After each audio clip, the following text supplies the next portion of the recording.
Europe 1, il est 7h41, les acteurs de l'actualité en direct avec votre invité Mathieu Béliard, Catherine Pégard, présidente de l'établissement public du château, du musée et du domaine national de Versailles. Bonjour Catherine Pégard. Bonjour Mathieu Béliard. Bonne nouvelle, sourire, c'est vous ce matin, je l'entends à distance, la réouverture de Versailles demain. Je suis sûr que ça fait du bien, on va en parler Catherine Pégard, ça c'est votre actualité. Quelques questions cela dit à vous poser sur la période que nous venons de traverser.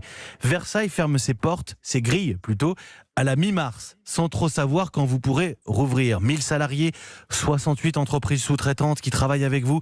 C'est tout un écosystème qui s'est trouvé il y a quelques mois, stoppé, mis à l'arrêt. Absolument. Absolument, et comme vous venez de le dire, ça se passe d'une heure à l'autre et je crois que c'est totalement inédit dans l'histoire du château de Versailles. On a repéré, pendant toute cette période, on a eu le temps de lire les archives et on a repéré une seule ressemblance, c'est le moment où le château avait fermé lors de la déclaration de la Deuxième Guerre mondiale. 1939. On se retrouve comparé à 1939. Vous avez dit au journal Le Point, le modèle économique de Versailles a été anéanti. Anéanti, c'est fort anéanti. Pourquoi ? Anéanti parce qu'à l'instant T, nous avons perdu l'essentiel de nos ressources.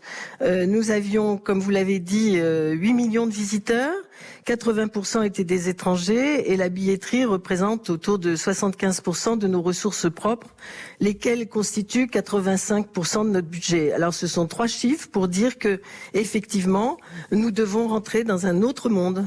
Et nous parlions justement des frontières, de la discussion sur l'ouverture des frontières et d'Augustin de Romanet, le PDG d'Aéroports de Paris, qui sera à 8h15 sur Europe 1. Catherine Pégard. J'espère qu'il va nous annoncer de bonnes nouvelles. C'est le mal que je vous souhaite, Catherine Pégard. Je comprends que sans les Asiatiques et sans les Américains, Versailles ne tient pas, quoi.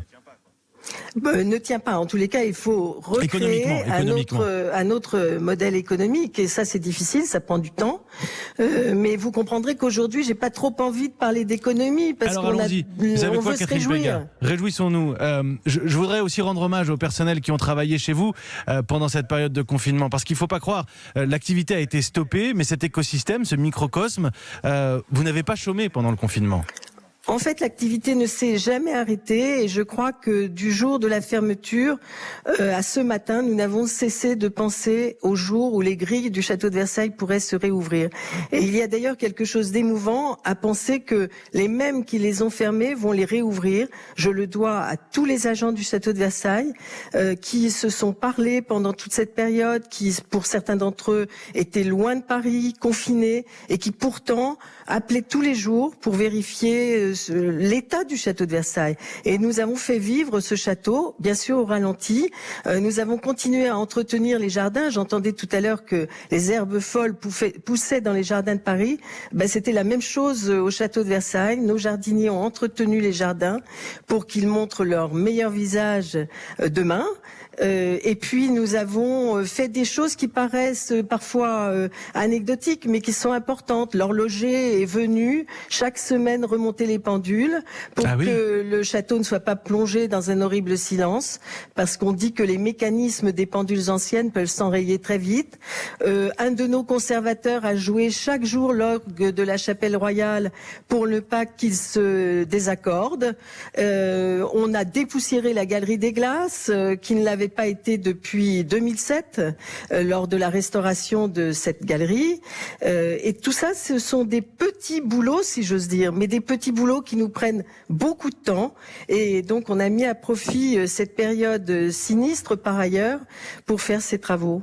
C'est intéressant, l'horloger, il faut qu'il vienne. Les horloges anciennes, elles vont s'enrayer, l'orgue qui se serait désaccordé. Évidemment, merci d'avoir donné ces détails, Catherine Pégard. La réouverture ce week-end, demain, un lieu emblématique comme Versailles, ça n'est pas anodin. Il faut que nos auditeurs comprennent que c'est presque un exploit que d'avoir réussi à rouvrir Versailles si tôt. Oui, je crois que c'est un petit exploit, bien sûr, mais ça montre une chose, c'est que Versailles a toujours été le symbole de la France, l'un des symboles de la France aux yeux du monde. Et il a accompagné toute l'histoire de la France dans les bons moments, dans les moments les plus tragiques. Et par exemple, on s'aperçoit que les grandes eaux ont toujours rejoué quand la vie revenait en France. Après la Première Guerre mondiale, ce sont les grands banjo qui joue dans les jardins de Versailles pour animer la vie qui reprend. Et je crois que cette force symbolique de Versailles, il ne faut pas l'oublier aujourd'hui.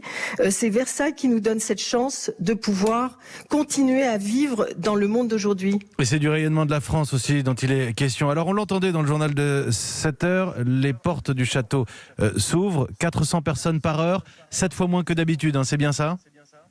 Oui, à peu près. Alors, parce que vous savez que la jauge, elle change beaucoup au château de Versailles. Si vous venez au mois de février, habituellement, vous avez environ 7000, 8000 personnes par jour. Et puis, quelquefois, le 15 août, vous en avez plus de 30 000. Et bien là, aujourd'hui, on va faire des visites privées élargies pour les Français, essentiellement. Et je crois qu'ils vont découvrir un Versailles qu'ils ne connaissent peut-être pas. C'est une chance, hein. Si on y va ce week-end, c'est presque une chance. C'est presque une chance. Il faut pas abuser non plus de dire que c'est une chance, parce que évidemment nous, notre mission, c'est d'ouvrir ce château sur le monde, comme vous l'avez dit. Il a toujours été le lieu de visite touristique. Hein. Le Louis XIV ouvrait son château aux touristes. Je crois qu'il a écrit le premier guide touristique en France avec sa manière de montrer les jardins de Versailles.